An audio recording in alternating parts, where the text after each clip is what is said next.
Kejadian unik. Baru latihan Calvin Verdonk tempeleng pemain timnas Indonesia yang lebih senior jelang debut kontra Filipina. Beginilah ketegangan para punggawa timnas. Jelang lawan Filipina, timnas Indonesia latihan serius tanpa canda. Jay Itzes bangga jadi pemain Indonesia pertama di Serie A. Ia menceritakan selebrasi Venezia promosi bersama bendera merah putih. Bukan Jens Raven, pemain keturunan yang layak dinaturalisasi untuk timnas Indonesia, justru sosok ini.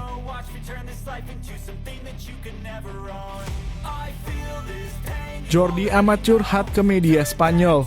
Ia menceritakan jadi pemain naturalisasi timnas Indonesia.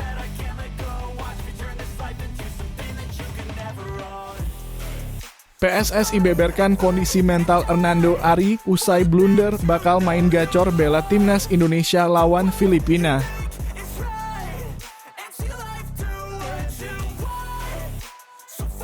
Janji Ragnar Oratmangoen untuk fans timnas Indonesia. Begini penjelasannya.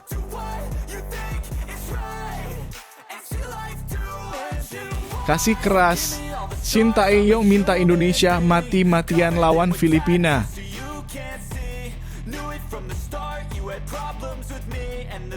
Ayo bangkit lagi. Motivasi Erick Thohir buat timnas Indonesia kembali bangkit.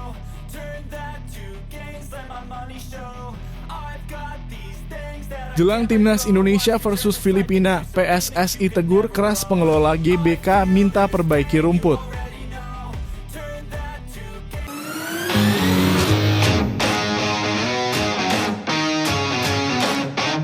Sebelum kita lanjut ke berita terlengkapnya, alangkah mulianya bagi kalian untuk tekan tombol like dan yang belum subscribe tolong subscribe channel ini.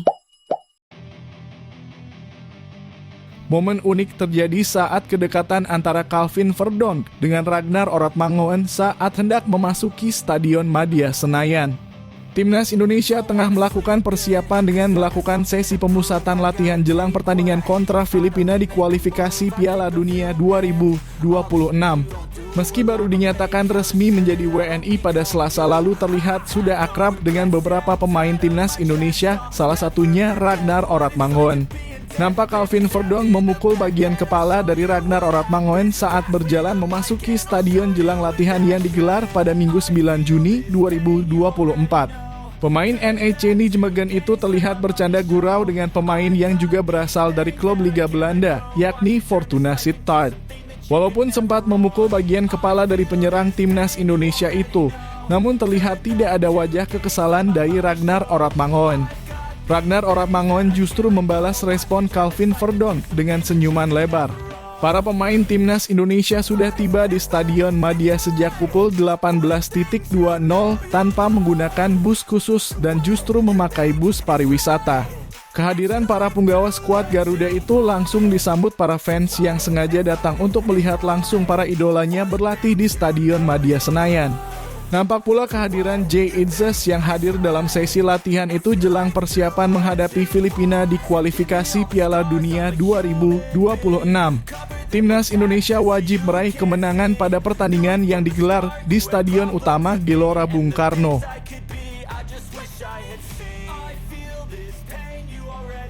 Timnas Indonesia menjalani latihan serius Minggu malam jelang berjumpa Filipina dalam laga kualifikasi Piala Dunia 2026.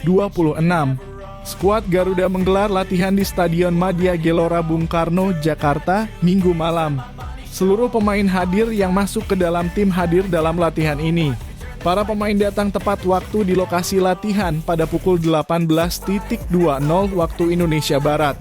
Sedangkan sang pelatih Shin Tae-yong menyusul 5 menit kemudian. Latihan timnas Indonesia kali ini berjalan lebih serius dari biasanya. Meski di 10 menit awal seluruh pemain sempat bermain-main dengan melakukan rondo atau kucing-kucingan. Mereka tak mengulur-ulur waktu ketika STY memanggil seluruh pemain untuk berkumpul di tepi lapangan. STY pun tidak melakukan keusilan seperti yang dilakukan pada kesempatan latihan sebelumnya ketika menjelang pertandingan melawan Irak. Ia tampak serius mengamati setiap program latihan di tengah lapangan. Selain memperhatikan latihan pemain outfield, juru taktik asal Korea Selatan itu juga memantau langsung latihan 3 kiper yakni Hernando Ari, Nadeo Argawinata, dan Adi Satrio.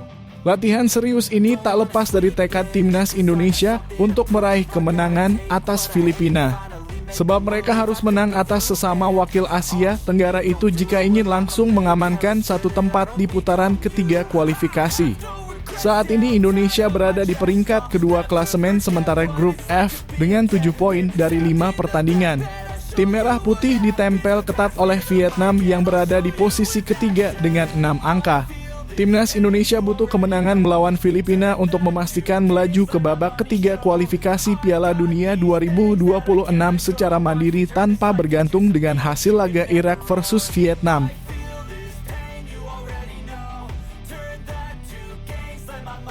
Pemain timnas Indonesia, Jay Itzes, tak bisa menutup rasa bahagianya setelah menjadi pemain Indonesia pertama yang akan tampil di kasta tertinggi Liga Inggris Serie A.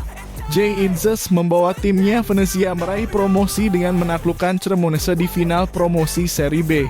Hasil ini pun membuat Venezia mengikuti jejak Como 1907 dan Parma untuk tampil di Serie A musim depan. Ya, tentu saya sangat senang kami bermain sampai ke final promosi dan musim depan kami akan bermain di Serie A. Jay Itzes mengakui timnya memang pantas bermain di Serie A dengan hasil yang apik sepanjang musim lalu. Pemain keturunan Indonesia Belanda ini pun mengaku bangga dengan titel pemain Indonesia pertama yang bermain di Serie A. Saya pikir tim kami adalah tim yang bagus, jadi saya sangat senang. Tentu saya bahagia menjadi pemain Indonesia pertama yang bermain di Serie A. Jay Itzes pun mengenang kembali masa ketika melakukan perayaan di Venice. Mengingat Venice adalah kota kecil tanpa adanya mobil, tim asuhan Paolo Vanoli pun berjalan hingga menyusuri sungai kota dengan perahu. Selebrasi itu pun viral di sosial media karena Jay Itzes mendapatkan kunjungan dari WNI yang ikut dalam perayaan tersebut. Kami mengelilingi kota dan saya melihat ada WNI yang membawa bendera Indonesia. Saya mengambil foto dengan mereka dan itulah bagaimana foto itu muncul, kata Jay Itzes. Kini Jay Itzes pun sudah sepenuhnya melupakan perayaan tersebut. Dia mengaku fokus untuk membawa kemenangan bagi timnas Indonesia. Dia pun tak ingin kembali mengecewakan supporter dengan menjanjikan kemenangan di laga kandang.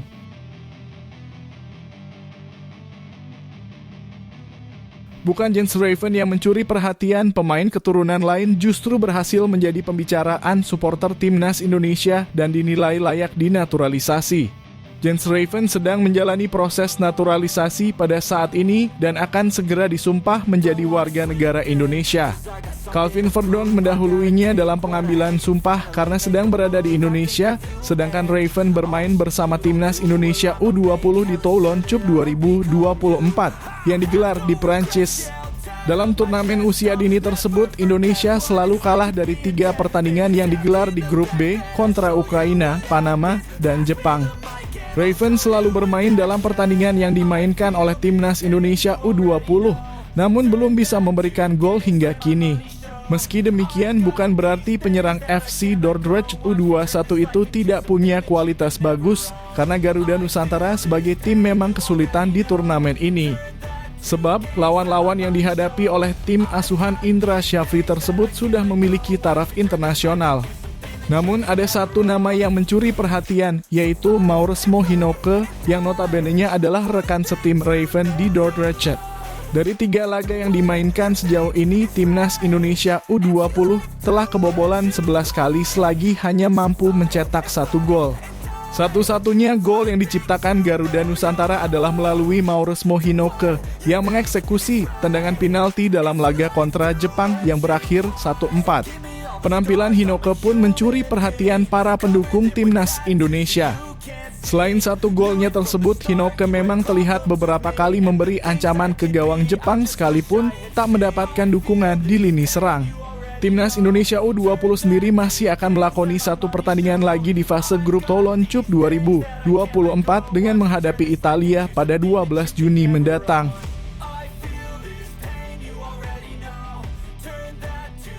Nama Jordi Amat kini tengah menjadi sorotan usai mendapat kartu merah saat timnas Indonesia kalah melawan Irak. Diketahui Indonesia takluk 0-2 dari Irak dalam lanjutan kualifikasi Piala Dunia 2026.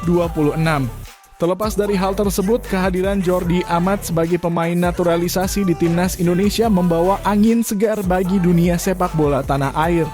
Dengan pengalaman dan kualitasnya, Jordi Amat memiliki potensi besar untuk menjadi salah satu pemain kunci dalam upaya Indonesia untuk meraih prestasi lebih tinggi di kancah internasional. Beberapa waktu lalu, Jordi Amat sempat melakukan sebuah wawancara dengan TV Spanyol. Jordi Amat tampil dalam program acara televisi Tot Semo yang disiarkan Catalan Media Corporation. Jordi Amat merupakan mantan penggawa timnas Spanyol U21 yang pernah berseragam Espanyol, Rayo Vallecano, dan Real Betis. Dalam wawancara tersebut, Jordi Amat ditanya awal mula bisa pindah ke warganegaraan. Sebagai informasi, Jordi Amat resmi menjadi warga negara Indonesia sejak 2022 lalu. Bek andalan timnas Indonesia itu menyebut dirinya memiliki keturunan keluarga kerajaan Siau, Sulawesi Utara dari garis ibu. Sementara itu, sang kakek buyut merupakan Raja Siau dan Jordi masih terhitung putra mahkota. Selama ketika saya masih kecil, nenek saya memberitahu kalau saya adalah putra mahkota, tapi saya pikir itu hanya cerita semata dan tidak lebih, kata Jordi Amat. Itu tidak setingkat dengan yang kita kenal sebagai pangeran. Tidak sebanding dengan gelar raja-raja Spanyol. Jadi itu tidak akan mengubah banyak hidup saya, ujar Jordi Amat.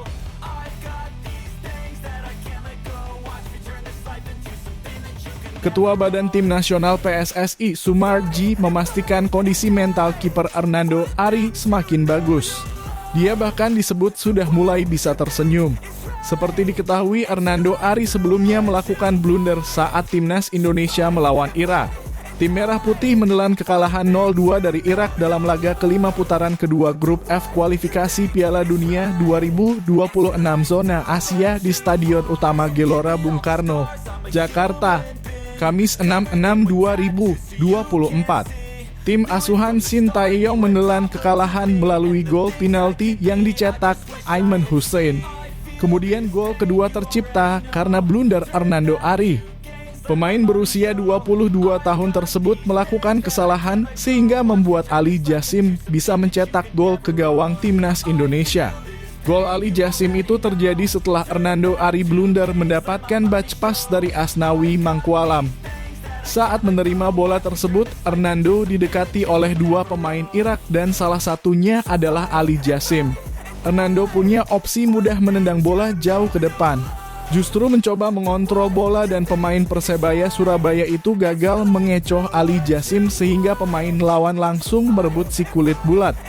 Ali Jasim langsung menyepak bola ke arah gawang dan terciptalah gol kedua Irak. Kesalahan itu membuat pemain asal Semarang tersebut terpukul sehingga dia mendapatkan banyak dukungan dari pemain. Setelah pertandingan berakhir, Hernando Ari menangis di sisi pojok kiri tiang gawang dengan penuh penyesalan. Kiper andalan timnas Indonesia baik di level senior ataupun kelompok usia U23 itu terlihat sangat terpukul. Situasi ini membuat banyak pihak penasaran dengan kondisi Hernando Ari khususnya mental sang pemain. Jelang melawan Filipina, Sumarji memastikan bahwa mental Hernando Ari sudah lebih baik. Menurutnya, para pemain lainnya berusaha memberikan dukungan terbaik buat kiper tim Merah Putih ini. Oleh karena itu, sehari setelah pertandingan melawan Irak, Sumarji memastikan bahwa kondisi mental Hernando Ari sudah lebih baik. Hernando memang pada saat setelah pertandingan betul-betul turun mentalnya, ujar Sumarji. Tetapi kita semua tahu bahwa teman-temannya, para pemain, semuanya memberikan dukungan, memberikan penguatan mental sehingga besok paginya dia sudah bisa kembali tersenyum. Dengan kondisi mental yang semakin kuat itu, Sumarji menilai bahwa sang pemain seharusnya bisa bermain melawan Filipina. Timnas Indonesia akan menjamu tim berjulukan The Ascals pada laga terakhir grup F di SUGBK Jakarta, Selasa 11 Juni 2024. Hari berikutnya semakin membaik sampai dengan hari ini, tadi dia betul-betul sudah mempersiapkan diri dan hatinya sudah kuat, tutur Sumarji.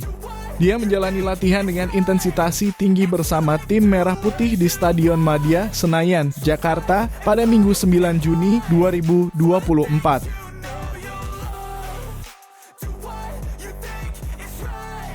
Ragnar Oratmangoen mengucapkan janji pada supporter timnas Indonesia jelang laga lawan Filipina di kualifikasi Piala Dunia 2026. Oratmangoen jadi salah satu pemain yang menarik perhatian di timnas Indonesia saat ini. Sebagai pemain anyar di skuad Garuda, Ragnar Oratmangoen seringkali jadi buruan supporter timnas Indonesia. Timnas Indonesia memang tengah digandrungi banyak orang dan popularitasnya meningkat pesat. Sesi-sesi latihan timnas Indonesia pun dibanjiri supporter yang ingin memburu tanda tangan dan foto bersama. Ragnar Oratmangoen mengakui bahwa ia memiliki keterbatasan untuk bisa menyanggupi permintaan fans. Namun satu hal yang pasti, Oratmangoen bakal berusaha untuk tidak mengecewakan fans yang hadir. Kami mungkin tidak bisa meladeni semua permintaan fans untuk foto dan tanda tangan, tetapi kami akan berupaya semaksimal mungkin untuk menyenangkan fans. Oratmangoen juga menilai bahwa timnas Indonesia sejatinya sudah tampil baik dalam duel lawan Irak. Skuad Garuda punya beberapa peluang untuk mencetak gol tetapi tidak bisa dimaksimalkan dengan baik. Saya rasa kami sudah melakukan beberapa hal baik di laga terakhir, tetapi pada akhirnya kami harus kalah 0-2. Dan sekarang adalah pertandingan penting buat kami akan berusaha mendapat 3 poin dan kami optimistis sebagai tim dapat menunjukkan yang terbaik.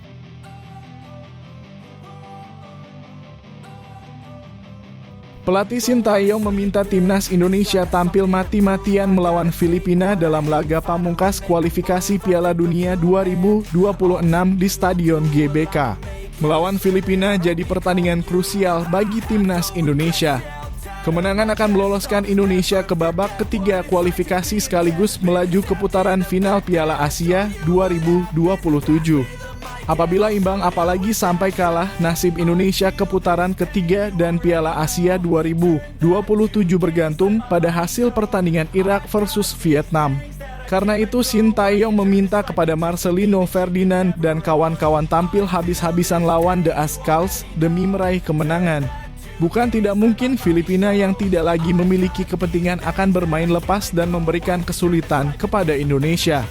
Berkaca pada laga melawan Vietnam, Filipina tampil impresif dalam serangan balik dan nyaris membawa pulang poin.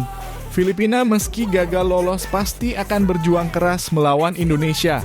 Demikian pula kami akan bekerja semaksimal mungkin agar bisa memberikan kemenangan kepada para fans sepak bola Indonesia.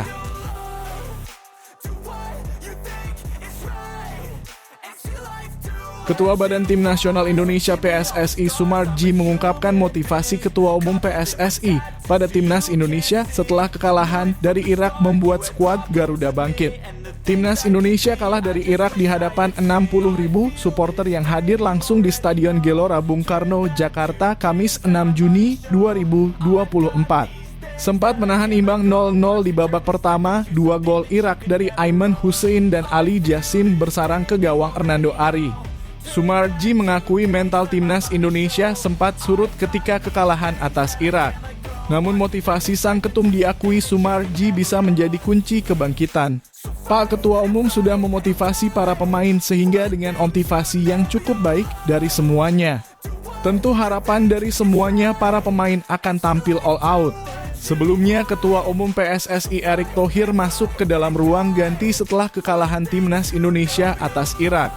Motivasi Erick Thohir pun tertuju pada Hernando Ari yang melakukan blunder pada laga tersebut. Duh, kenapa? Tidak ada salah-salahan ya, tidak ada salah-salahan. Main bola, bukan 1 atau 2 orang, kita main 11 orang, tidak ada salah-salahan, kata Erick Thohir kala itu. Erick Thohir pun mengingatkan tim bahwa kekalahan Irak bukanlah akhir dari segalanya. Dia mengakui timnas Indonesia masih memiliki kesempatan untuk lolos ke putaran ketiga kualifikasi Piala Dunia 2026 ketika timnas Indonesia bertemu dengan Filipina Selasa 11 Juni 2024. Saya cuma mau mengingatkan lawan Filipina tidak mudah. Kalian harus bisa main lebih baik dari hari ini, sepakat? Kalian mau 3 poin. Erick pun mengingatkan bahwa tidak ada saling menyalahkan ketika 1-2 pemain melakukan kesalahan. We rise as a team, we fall as a team. Kita jatuh bersama, kita bangun bersama. Ayo masih ada kesempatan, come on, tegas Erick.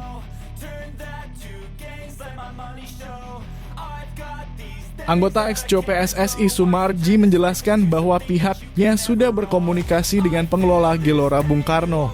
Stadion tersebut nantinya akan menggelar laga antara Timnas Indonesia melawan Filipina pada kualifikasi Piala Dunia 2026 zona Asia. Memasang target untuk menang, skuad Garuda sudah melewati persiapan maksimal demi misi ini. Selain itu, aspek rumput stadion yang mendapatkan kritikan akan segera ditindaklanjuti. Sumarji menjelaskan mereka sudah meminta pengelola GBK untuk bergerak cepat, termasuk dalam persiapan rumput stadion jelang pertandingan melawan Filipina. Kami sudah telepon pengelola GBK karena kondisi rumput kemarin juga kurang bagus. Kami memohon ke pihak GBK supaya betul-betul dipersiapkan. Diperhatikan betul kondisi rumput, kata Sumarji. Sosok yang menjabat sebagai ketua badan tim nasional ini mengakui bahwa kondisi rumput GBK kurang prima. Pada pertandingan melawan Irak terlihat beberapa titik masih belum tumbuh maksimal. Sebelumnya, stadion tersebut sempat menggelar konser musik dan dijanjikan akan segera dilakukan perbaikan. Kondisi ini tentu berpengaruh langsung ke permainan skuad Garuda yang mengandalkan koordinasi. Kita lihat rumput GBK kan kayaknya stres. Sehingga kondisi begitu makan waktu. Tadi saya telepon supaya betul-betul diperhatikan. Sumarji menambahkan laga melawan Irak cukup memberikan tekanan pada semua pemain. Apalagi mereka optimis mendapatkan kemenangan agar segera mengunci 1 tiket ke putaran selanjutnya. Namun semua evaluasi sudah dilakukan agar mereka bisa tampil maksimal saat melawan Filipina. Lawan Filipina adalah benar-benar perjuangan yang berat bagi pemain karena terbebani harus lolos. Maka targetnya sesuai dengan target ketum dan semuanya kami menginginkan lolos. Maka betul-betul para pemain itu sudah bersiap diri dari kemarin sejak kalah sama Irak.